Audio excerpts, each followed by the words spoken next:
The hallway smelled like antiseptic and old coffee, the way every VA hospital in America seemed to smell, as though the building itself had absorbed decades of waiting and worry and quietly held it in the walls. Staff Sergeant Marcus Delano moved slowly through the orthopedic wing, his right hand gripping the side of the wheelchair, more out of habit than need. He was 51 years old, broad across the shoulders, with the kind of face that had been weathered not by age alone but by years of squinting into desert sun and mountain wind. His hair was silver at the temples. His jaw was set in the particular way of men who had learned long ago that showing discomfort was a choice, and they had chosen against it. The knee had been giving him trouble for 3 years. He had ignored it for 2 of those years, the way soldiers ignore most things that aren't immediately life-threatening. His daughter had finally made him the appointment herself, and then stood in his kitchen with her arms crossed until he agreed to go. He loved her for that. The nurse who came to take his vitals walked in without looking up from her tablet. She was around 38, dark-haired, efficient in the way that people become efficient when they have been doing something difficult for a long time, and have made peace with it. Her name badge said, Elena Vasquez, RN. She asked him the standard questions. Date of birth, current medications, any allergies. He answered in the clipped, complete sentences of a man who had spent decades giving and receiving information that needed to be accurate. She reached for his left arm to take his blood pressure, and as she did, she pushed up her own sleeve slightly to get a better grip on the cuff. It was a small, automatic movement. She had done it 10,000 times. That was when Marcus stopped answering questions. His eyes had landed on the inside of her forearm, just below the elbow. A tattoo, small and precise, done in clean dark ink. A caduceus, the medical symbol of 2 snakes wound around a winged staff, and beneath it, a set of numbers, coordinates. 31.6167 degrees north, 65.7167 degrees east. Marcus knew those coordinates the way he knew his own name. He said nothing. He simply stared. The blood pressure cuff beeped, and Elena began to record the reading, and she noticed he had gone completely quiet. Not the uncomfortable quiet of a nervous patient. Something else. Something heavier. She glanced at his face and saw that he was looking at her arm. She started to pull her sleeve down. It was a reflex she had developed over years. People asked about the tattoo, and she never wanted to explain it, so she had learned to move her sleeve before the questions began. Those are GPS coordinates, Marcus said. His voice was low and completely steady. Elena paused. Her hand rested on her sleeve, but didn't pull it down the rest of the way. They are, she said. He looked up at her then. Panjwai District, he said. September 2011. The tablet nearly slipped from Elena's hand. She caught it. She set it carefully on the counter beside her. She turned and looked at the man in the wheelchair. Really looked at him, the way she had not looked at a patient in longer than she could remember. She took in the set of his shoulders, the particular stillness, the silver at his temples, and the lines around his eyes that came from more than ordinary living. How do you know that? She asked. Her voice was quiet and very controlled. Marcus looked at the tattoo once more, then back at her face. Because I was there, he said. The night of September 14, 2011 had started like most nights in Panjwai District. Tense, dark, and too quiet. Marcus was 26 years old and assigned to ODA 3336, a 12-man special forces team operating in the Kandahar province south of Kandahar city. They had been running operations in the area for 4 months. They knew the roads, they knew the villages, they thought they knew the risks. The convoy was moving through a narrow dirt road flanked on both sides by pomegranate orchards when the IED detonated beneath the lead vehicle. Marcus remembered the sound first, not as an explosion exactly, but as a compression, a sudden violence of pressure that took all the air out of the world for a half-second. Then the light, then the dust rising in a thick orange cloud against the dark sky. The lead vehicle was destroyed. 3 men were down. Their team medic, Corporal Wade Hutchins, had been in the lead vehicle and had lost his right hand in the blast. He was alive, but he could not treat the others. Marcus was trained in combat first aid, but what lay in front of him was beyond first aid. 2 of the 3 men had wounds that would kill them within the hour, without proper intervention. He was on the radio screaming coordinates into the handset, while simultaneously trying to apply pressure to a wound he could feel, but could barely see in the dark. Medevac was 40 minutes out. 40 minutes was too long. A forward surgical team attached to a nearby FOB responded first. They came in a stripped Humvee moving fast, no lights, navigating by night vision. They stopped 20 meters from the wreckage, and a single figure jumped out before the vehicle had fully stopped. A young woman in uniform, carrying a trauma bag that looked almost too large for her frame. She did not ask who was in charge. She did not ask who was in charge. She did not ask who was in charge. She moved directly to the worst casualty, dropped to her knees in the dirt, and opened her bag. Marcus moved to her side without being asked. He understood immediately that his job in that moment was not to lead anything. His job was to give this woman whatever she needed. Light, she said. One word. Flat and clear. He clicked on his headlamp and held it over her hands. What followed was 31 minutes that Marcus Delano had spent the next 15 years trying to fully understand. He had seen skilled people work under pressure many times. He had never seen anything quite like this. She performed a needle thoracostomy on the first man, inserting a needle into the chest cavity to relieve a tension pneumothorax that would have stopped his heart within minutes. She did it with a steadiness that Marcus associated with people who had completely separated their emotions from their hands. She moved to the second man, whose femoral artery had been partially damaged. The bleeding was severe.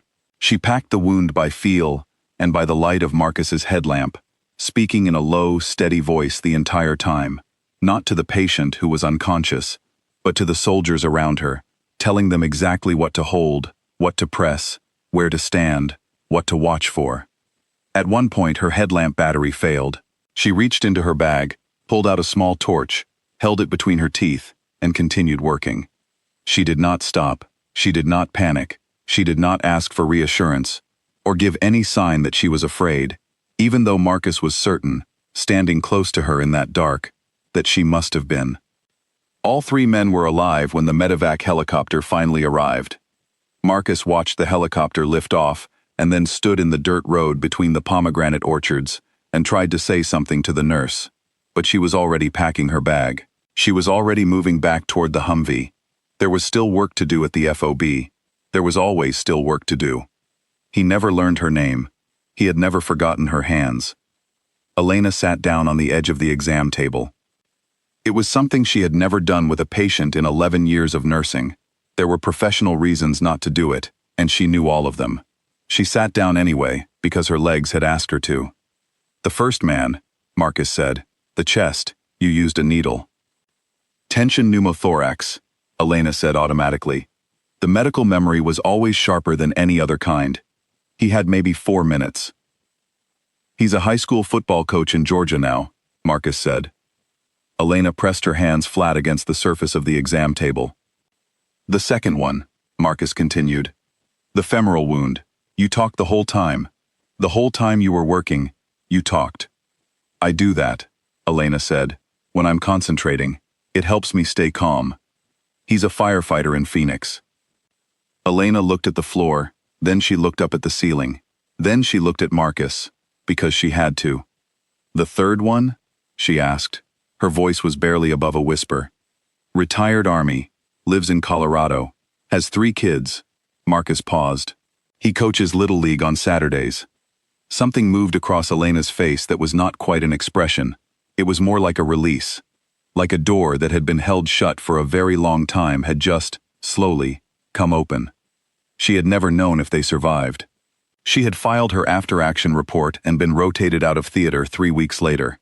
In the years that followed, she had told herself they made it, because believing anything else had felt impossible. But she had never known. The not knowing had lived in her chest like a stone, not sharp enough to be constant pain, but always there. Something she had learned to breathe around. I thought about that night for 15 years, she said. So did I, Marcus said. The tattoo had come 6 months after she returned home. She had not planned it. She had gone with a friend to a tattoo parlor for her friend's appointment, and while she was waiting, she had asked the artist if they had time for one more. She had given them the symbol and the coordinates from memory, the coordinates of the dirt road in Panjwai district. The exact location of the 31 minutes that had changed her life, and that she had never spoken about to anyone. Her husband thought it was something she had seen on a trip before they met. Her mother thought it was a spiritual symbol. Her children, who were 9 and 11 now, had never asked. She had let people assume whatever they wanted, because the truth required a story she was not ready to tell. She had become a VA nurse when she came home from the Army Reserve, because she needed to stay near veterans. She could not have explained it logically at the time, and she was not sure she could explain it even now. She had turned down better-paying positions at private hospitals. She had turned down an offer to move into hospital administration. She stayed in the wards, taking blood pressure readings, and answering call lights, and learning the names of men and women who had come home carrying things that didn't show up on any X-ray. It was as close as she could get to that road in Kandahar. It was the only way she knew to keep doing what she had done that night. "I held the light over your hands for 31 minutes, Marcus said, "and I never once looked at your face." "You were watching my hands," Elena said. "That's what I needed you to watch." "I know," he said, "but I walked away not knowing who you were. I've thought about that a lot. There are people I served with for years, and I remember every detail of their face. And then there's you, someone who saved the men I was responsible for, and I couldn't have told anyone what you looked like." He paused for a moment. "And then I come in here for a bad knee, and there's a nurse rolling up her sleeve, and on her arm are the exact coordinates of the worst night of my professional life." Elena almost smiled, almost. "Of all the VA hospitals," she said. "Of all the VA hospitals," Marcus agreed. There was a silence between them that was not uncomfortable. It was the kind of silence that belongs to people who have shared something real and don't need to fill the space above it with noise. Outside in the corridor, the hospital continued its ordinary life. A cart rolled past. An announcement came over the intercom. Somewhere down the hall, someone was laughing at something on a television. Inside the room, neither of them moved. "You saved my team in Kandahar," Marcus said. He said it quietly. He said it the way people say things that have waited a long time to be said, carefully, because the words matter. "I just needed you to know," he continued, "that someone remembered. That what you did that night didn't disappear into the dark. That the men you fought for that night, they lived. They went home. They coached football and fought fires and raised kids." He stopped. "And they all came home because of what you did with your hands in the dirt, by the light of a headlamp that died halfway through." Elena did not speak for a long moment.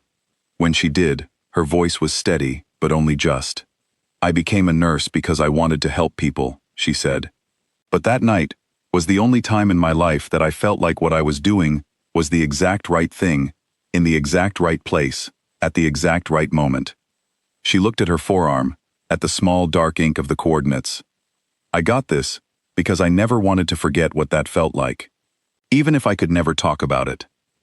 "You can talk about it now," Marcus said simply. His surgery went well 3 weeks later.